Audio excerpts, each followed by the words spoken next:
Hi there, I'm Anya, and yeah, you heard that right. My sister's engagement party was booked at my resort without my permission. She sashayed in with her fiancé's family like she owned the place, then looked me in the eye and told the staff to escort that unhoused person out. That unhoused person was me. But that wasn't even the worst part. The worst part was my entire family knew. They orchestrated it. They expected me to foot the bill in silence. The moment I stepped onto the veranda of my parents' condo in Miami Beach, that familiar weight settled on my chest like my lungs anticipated the blow before my heart registered it.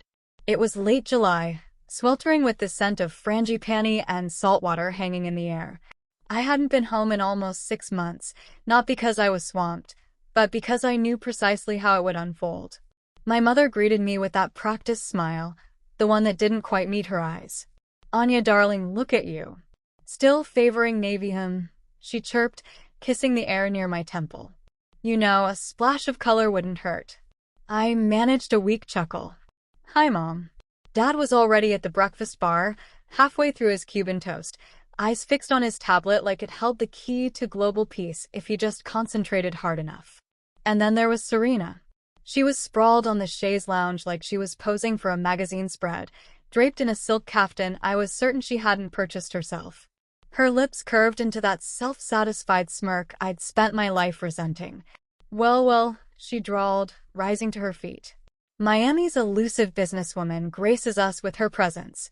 Did you finally categorize all those invoices?" I didn't take the bait.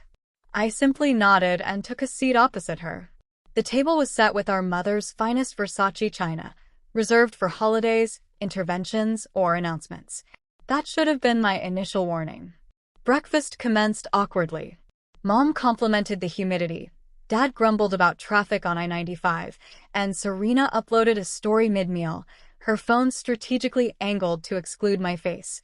I should have walked out then and there. Instead, I nibbled on a croissant and tried to convince myself this was just breakfast. Then Serena stood up. "I have some thrilling news to share," she gushed, raising her mimosa. "My 33rd is just around the corner, and it's going to be legendary, like Beyoncé-level legendary." I kept chewing.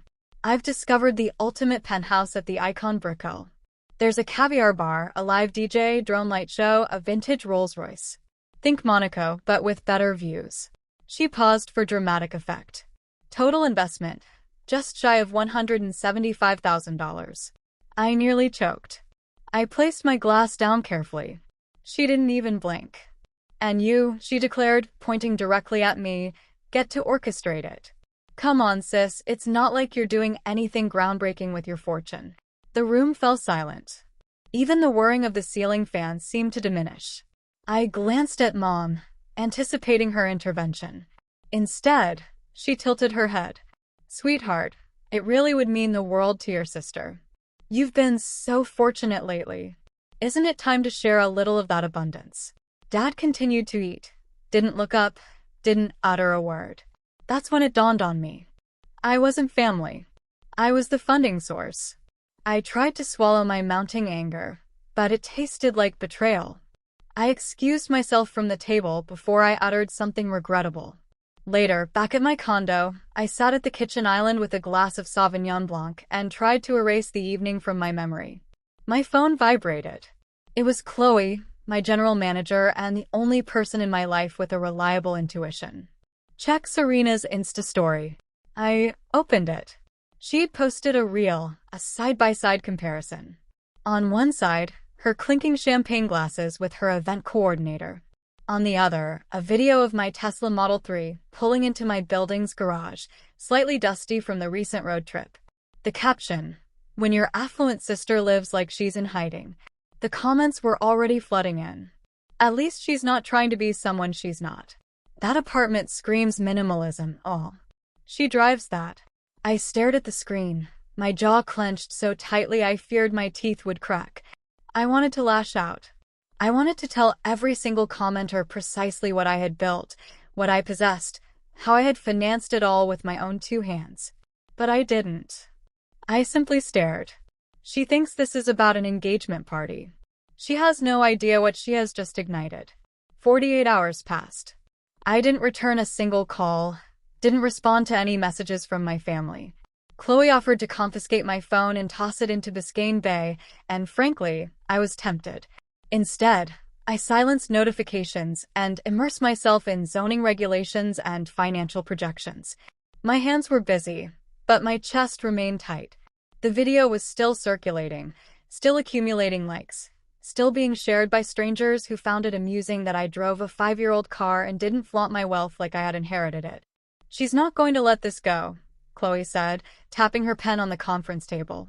"I know," I replied, "but she's not the one causing me the most concern." She arched an eyebrow, but I didn't elaborate. I'd seen this coming in fragments, like hairline cracks in a foundation, but now the foundation had crumbled, and the underlying decay was spreading. That afternoon, I was reviewing vendor agreements when I noticed a familiar silhouette through the frosted glass of my office door. My stomach plummeted. My mother didn't schedule appointments. She breezed in as if she owned the entire floor, arms laden. "I thought I'd drop by," she said, placing a container of mango bread on my desk. "Still no receptionist? You really should make this space more inviting." I forced a polite smile. "Hi, Mom." She settled into a chair as if she had every right to be there. "You're working too hard. You always have, just like your father, though he was never particularly savvy with finances. You inherited that from me." I remained silent. I could feel Chloe's gaze on me through the glass partition, but I didn't beckon her in. Then, Vivian reached into her designer tote and produced a linen envelope. "I brought something for you to take a look at," she said casually, as if it were a recipe or a holiday card. I opened it slowly, anticipating nothing significant, perhaps a belated thank you for attending breakfast. Instead, it was a printed document, a detailed budget. At the top, Serena and Julian's engagement gala. Midway down, highlighted in turquoise marker, venue contribution, Anya Petrova, $175,000, confirmed. My throat constricted. "Confirmed?" I asked, my voice sharper than intended. "Who confirmed this?" Vivian's smile didn't waver. "Darling, let's not make this more complicated than it needs to be. You know, Serena doesn't have the resources for something of this scale, and your father and I, well, we're on a fixed income now. She's your sister." I placed the envelope down as if it were contaminated. She publicly humiliated me online. She was just having fun. She mocked my lifestyle. She's going through a phase. I stared at her. "You're seriously expecting me to finance the event for the person who just used me as a punchline for her social media followers?" "I'm not expecting," she said calmly. "I'm showing you the plan. You've always been the responsible one. This is simply what's required." There was again that word, required. Not requested, not discussed, merely decided. I picked up the container, handed it back. "Thanks for the bread," I said flatly. She looked genuinely hurt, as if I had slapped her. "Don't be like this, Anya. You're being so dramatic." "I think you've misunderstood the definition of that word," I said. She stood up, smoothing her dress as if she had just finalized a major deal. "Let me know if you want me to forward the planner's contact information. You'll adore her. Very exclusive." Then she walked out, leaving behind the lingering scent of her perfume and that damning envelope. I didn't tear it up. I didn't scream.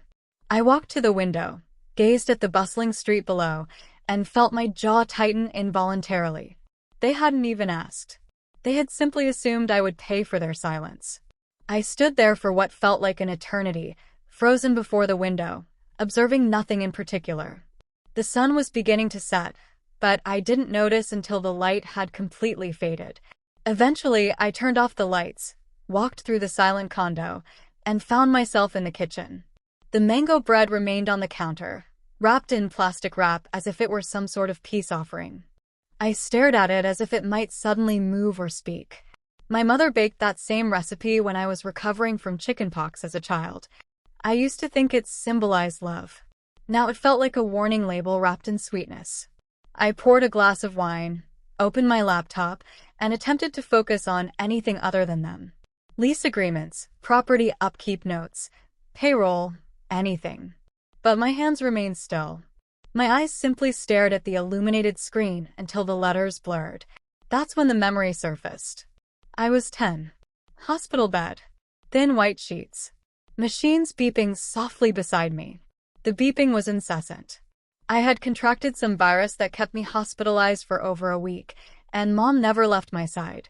She stayed curled up in that uncomfortable armchair, wrapped in her shawl, her breathing shallow.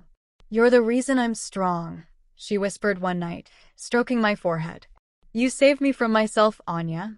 I remember blinking at her, feeling vulnerable and small. The following night, I overheard her on the phone with Dad, furious that he hadn't brought the correct insurance paperwork. "We sacrificed everything for her," she snapped. "I gave up my art career, Leo. You're working double shifts like a machine. I don't care what it takes. We are not leaving her in some dreadful institution." And then, after she hung up, she looked at me and smiled again, as if none of it had transpired. "We gave up so much for you, sweetheart. Just promise you'll never forget that, okay?" I was 10 and I nodded. Back then, I interpreted it as love, devotion. I had no comprehension that it was a transaction. My chest ached as I returned to the present, my adult self alone in a quiet kitchen with a refrigerator full of takeout containers and no one inquiring about my well-being, only about what I could provide. They never ask. They expect. And if you decline, they remind you of their past sacrifices. Guilt was always the invoice they sent when I didn't comply. I began to recall all the other instances. College application meetings where I was expected to understand that Serena's artistic pursuits meant she would switch majors repeatedly while I worked part-time. Holiday gatherings where my gifts were met with, "Wow, not bad for someone who's still single." Every act of giving was supposed to be accompanied by a thank you note, except for mine. I opened a draft email I had started to my mother earlier. Something gentle, something diplomatic. "I appreciate you stopping by. I simply wish things were handled with more transparency." I deleted the entire message with one swift motion.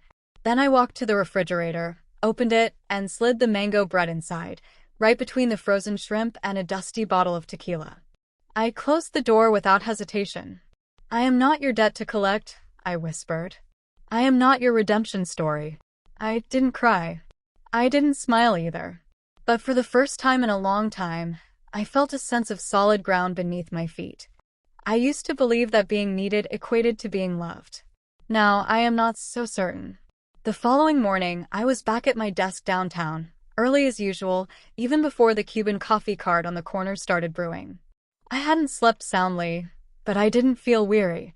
I felt focused, as if my body had decided to cease expending energy on emotions and was ready to move forward with clarity. Only my inbox was overflowing with the usual client inquiries, floral arrangement confirmations, requests for autumn weddings. But none of it truly captured my attention. Then Chloe walked in, holding a thick, glossy brochure. "Courier just dropped this off," she said, her tone neutral. "From Serena's fiancé's assistant, marked urgent. But guess whose name is on it?" She placed it on my desk. It had my full name printed in elegant script, just below the embossed words, "Ocean Blue Events." I opened it slowly. Inside was a lavish, full-color proposal, heavy stock paper, gold foil accents. Very Serena. It resembled a standard event agreement for a venue I had never heard of, the Azure Sky Lounge, one of those trendy rooftop spaces in South Beach. They had included a family contact section, and there it was, Family Financial Liaison Anya Petrova. Signature required. It didn't register until I flipped to page 7 and noticed it. Small print, embedded within a clause under payment terms. In the event that the primary contracting party fails to remit full payment within 30 business days, the designated family contact hereby assumes full financial responsibility for all outstanding balances, associated fees, and any incurred legal or collection expenses. I blinked, reread it carefully, and then I chuckled, a short, humorless sound. "She actually thought I wouldn't read this," I said aloud. Chloe crossed her arms. "She assumed Guilt would sign it for you." My fingers tightened slightly around the brochure, not enough to crease it, but enough to feel the weight of it. I remained silent for a moment.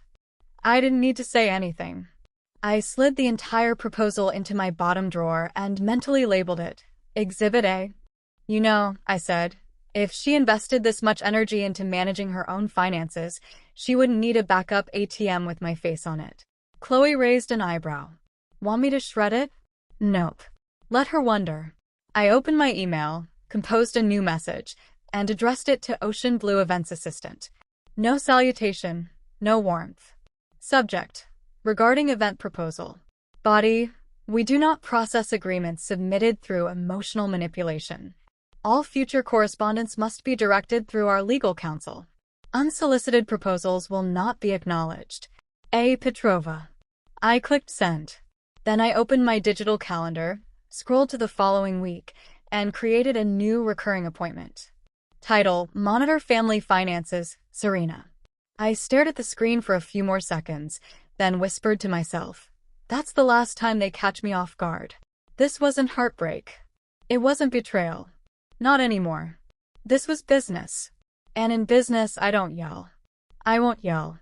I'll construct a barrier so formidable they'll feel it in their bones. Saturday mornings at my resort, Solstice Shores, used to be my tranquil, methodical inspections. Clipboard in hand, verifying the linens, lighting, and floral arrangements like a conductor fine-tuning an orchestra before the guests arrived. But this morning, as I walked through the marble lobby, I sensed it, a palpable tension in the air. Something was amiss. Chloe trailed behind me with her tablet, double-checking the system updates. She paused near the mirrored hallway and frowned at the screen. Did you authorize the orchid centerpieces for next weekend's VIP event? She asked. No, I replied. I haven't even looked at next weekend's schedule. Her eyebrows furrowed. Well, someone did. The request is in, along with customized sculptures, imported candles from Italy, and a special permit for amplified live music. I walked over, scanned the entry. Client name, SJ. Initials that instantly tightened a knot in my stomach. She wouldn't, I murmured, more to myself than to Chloe. Chloe tilted her head. She might. We headed straight to the booking records in the back office. I logged in, bypassed the third-party event management platform, and there it was. Solstice Grand Package, booked via external agency. Date: Serena's birthday weekend. No phone call, no email, no heads up. She booked my own resort as if it were a generic hotel room, as if I were a complete stranger. She's trying to corner you, Chloe said softly. If the preparations are already underway, you'll appear vindictive if you cancel. It was clever. Desperate, but clever. I didn't respond. I accessed the security camera archive from the previous evening, and there she was. Serena in stilettos far too impractical for the cobblestone paths, striding across my ballroom as if it were her personal runway, laughing, gesturing, speaking animatedly to an event planner I didn't recognize.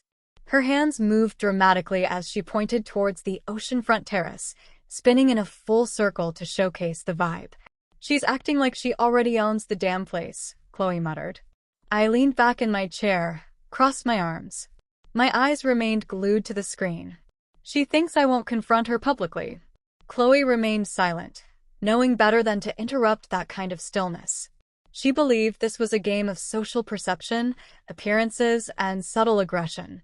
But she was playing on my turf now, and on my turf the rules were different. Don't cancel anything, I said finally. Not yet. Chloe gave me a knowing look. You're letting her proceed? I'm letting her dig her own grave. I created a new empty folder on my desktop, SJ Unauthorized Booking. Then a subfolder, Communications. Document every single detail she desires for this party, I said, my eyes narrowing. Let's ensure she earns every single inch of it. Chloe smirked. You want a paper trail? I want a mountain range. We walked back out to the lobby. The staff were preparing for a corporate luncheon, oblivious to the quiet conflict unfolding behind the scenes. This was no longer about candles or contracts. This wasn't about a birthday. This was about who held the deed to the property. It was a Wednesday afternoon. I was working from my home office, sliding glass doors open just enough to let in the scent of jasmine from the courtyard. For once, I had found a sense of equilibrium, reviewing contracts, editing floor plans, sipping my second iced latte in relative peace. Then my phone buzzed.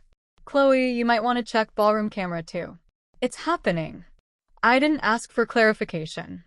I clicked into the live surveillance feed without hesitation. Solstice Shores ballroom flickered onto my screen, crystal chandeliers sparkling, mirrored columns reflecting the soft light. And then I saw her. Serena storming across the polished floor in sky-high heels, already in mid-tirade. This is the linen color? Are you actually serious right now? This looks like a high school graduation. She gestured wildly at the event stylist, who stood frozen next to a partially completed floral arrangement.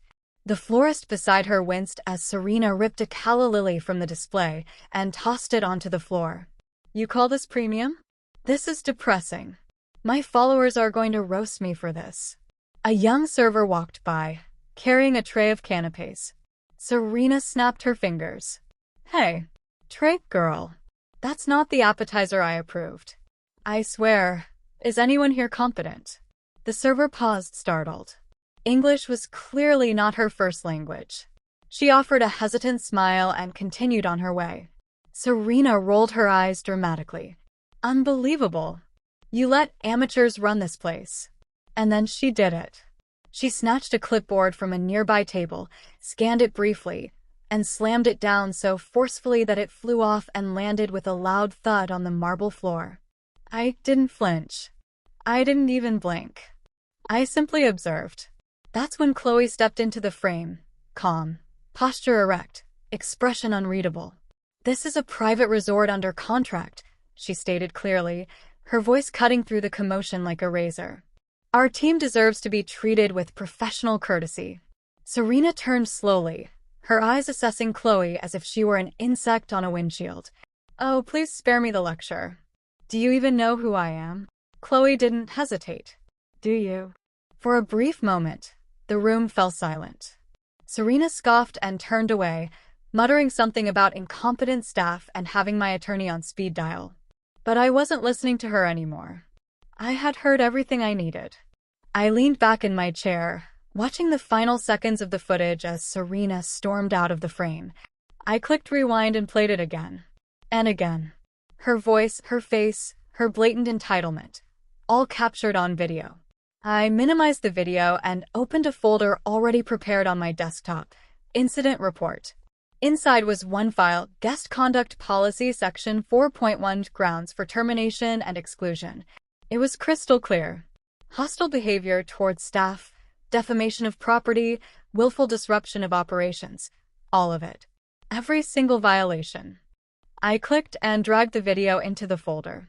She thought she was playing a private game of make-believe, but she handed me everything I required without even realizing it. 2 days later, the Solstice Shores ballroom looked like it belonged in a magazine spread. Orchids cascaded down the grand staircase. Gold Chiavari chairs surrounded ivory linens.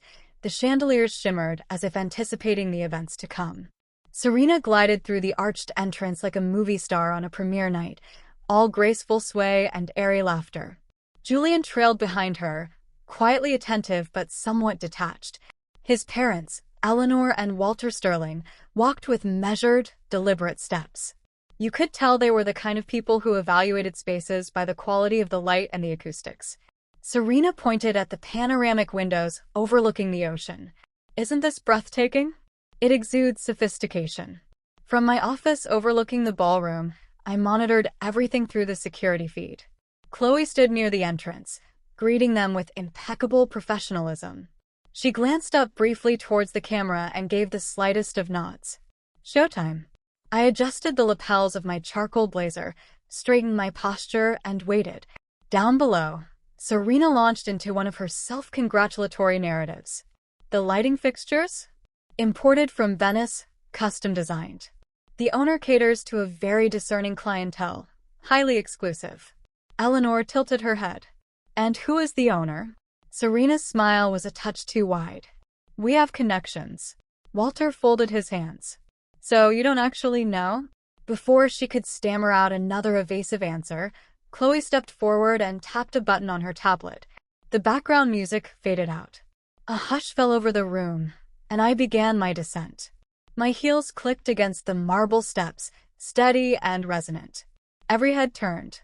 I paused halfway down, met Serena's gaze, and offered the faintest of smiles.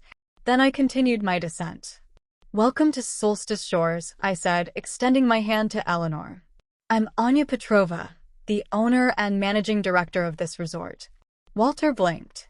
Eleanor raised an eyebrow, but her eyes flickered with curiosity, not offense. Serena looked as if the rug had been yanked out from under her. "You own this place?" she stammered. "But you live in that small condo." I turned to her, my voice calm and clear. A shrewd businesswoman doesn't flaunt her assets. She builds them methodically and allows her accomplishments to speak for themselves. Eleanor smiled slowly. How very refreshing. I was beginning to think discretion was a lost art among the younger generation.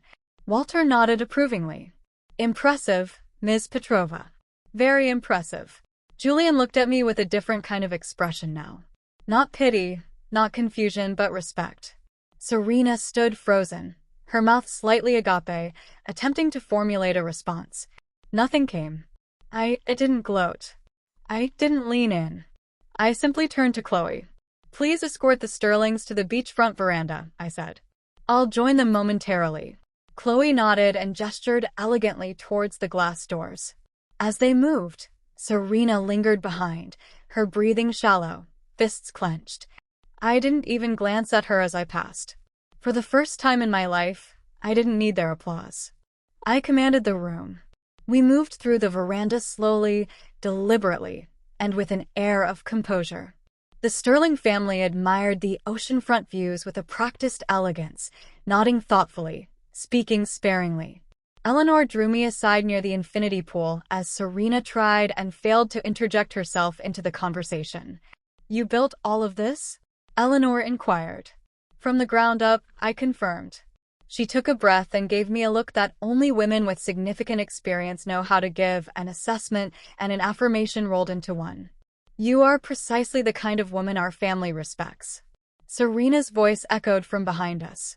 "Wait, Eleanor, can we talk?" She sounded small for the first time since childhood. She sounded like the younger sister she actually was. But Eleanor didn't turn around. Walter approached a moment later, placing a firm hand on Julian's shoulder. "You may want to reevaluate your priorities," he said to him plainly. Julian looked at Serena, then at me. He didn't speak, but his silence conveyed everything.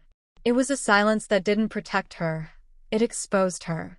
Serena broke down in the hallway as they walked away. She leaned against the mirrored wall and slid to the floor, her makeup smudged, her voice cracking in a choked sob. I didn't stop. I didn't gloat. I walked right past her, head held high, heels steady, pulse unreadable. That night, I returned to my condo and turned off every light except the one in the kitchen. The silence felt different now. It wasn't empty, it was earned. I was sipping chamomile tea when my phone vibrated. A single text from my father. "Can we talk?" I hesitated, then pressed call. He answered immediately. "Hey, sweetie." I didn't respond. Maybe don't escalate things, okay? It's still her engagement week. That was it. That was the crucial thing he felt compelled to say. Not, "I'm proud of you." Not, "You handled that with grace." Just, "Don't make waves. It's her week." I laughed softly into the phone. "I stood there," I said. "I stood right in front of all of you, and you still didn't see me." He sighed heavily. "It's not like that." "It is exactly like that," I said. "It always has been. Look, we just want the family to remain united." I cut him off. It's never been united. It's been constructed around Serena like a fragile tower. He didn't deny it. "I'm not angry," I said suddenly, my voice calm. "I'm just done." He paused. "You don't mean that." "I do." I ended the call. Then I slid the phone into the drawer beside my sink and closed it gently. Outside, the lights of Miami Beach twinkled against the dark sky. Distant music drifted in from a rooftop bar a few blocks away, the kind of song that makes you feel a pang of longing and a sense of peace simultaneously. I watched it all, not waiting for someone to reach out, not hoping for a callback, just breathing. I didn't lose my family. I simply stopped expecting them to show up for me. 2 weeks passed. No scandalous headlines. No apology from her. Just a profound silence. The kind of silence that didn't reverberate. It settled. I was sitting at my kitchen table, organizing vendor invoices and sipping lukewarm green tea when I noticed the email subject line, I'm sorry from Leo Petrova. I clicked it before I could overthink it. You were right. I should have intervened. I'm sorry. Dad. That was it.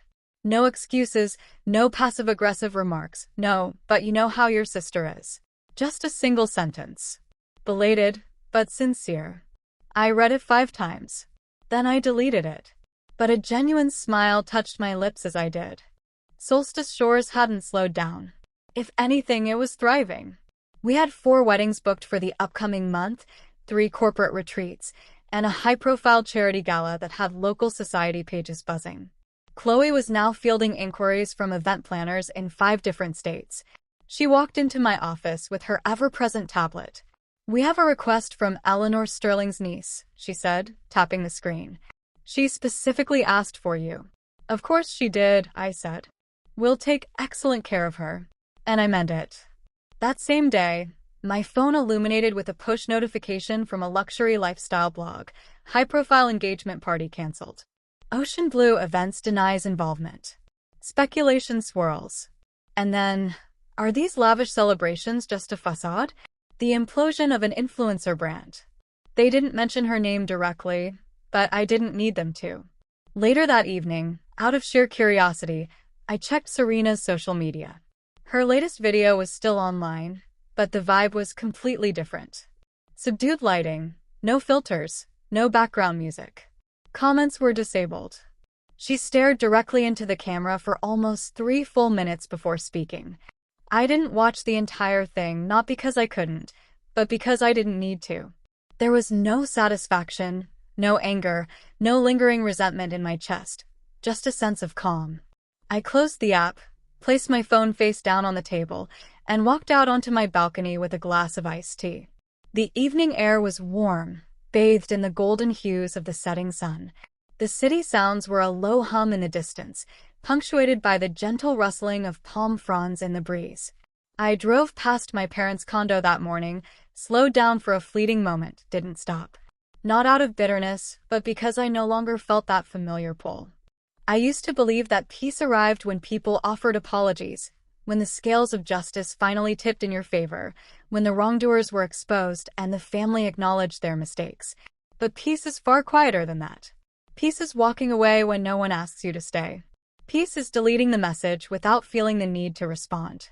Peace is saying no and not feeling obligated to justify your decision. I took a sip of my tea. The night enveloped me like a soft embrace. And perhaps that's the true form of resolution, not necessarily winning, but simply walking away with your integrity intact. You know, if there's one profound lesson I've gleaned from this entire experience, it's that peace doesn't materialize when others finally treat you with respect. It blossoms when you begin to treat yourself as if your own well-being truly matters. For years, I equated loyalty with silence, believing that being a dutiful daughter, a supportive sister meant diminishing myself so that others could shine brighter. But the reality is, shrinking never empowers anyone. You can cherish your family and still establish healthy boundaries. You can step away without harboring animosity. And you can cease seeking validation from individuals who never truly bothered to see you for who you are. I didn't achieve victory by raising my voice. I found it by finally heeding my own inner voice,